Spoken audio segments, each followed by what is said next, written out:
সঙ্গে পিতা, কলমে শিক্ষক বিপ্লব মাহাতো। সারা বছর তুমি কেমন আছো?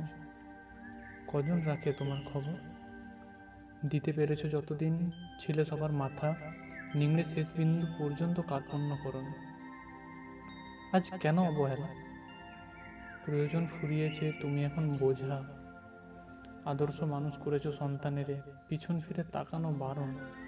দেশের ঘোড়া, এগিয়ে চলো, এগিয়ে চলো, প্রথম হও। হয়েছে, এগিয়েছে, ফিরে দেখার সময় নেই, সময়ের বড্ড অভাব। কাজ, কর্ম, বউ, বাচ্চা, শ্বশুর, শাশুড়ি, তারপর সময় কোথায়? এখন শহুরে, ওটা দেশের বাড়ি। তবে হ্যাঁ, আজকে তোমার সঙ্গে চটকদার ছবি তুলে সোশ্যাল মিডিয়ায় না দিলে লোকে কি বলবে? Me with my father, happy father's day. ভালো থেকো বাবা।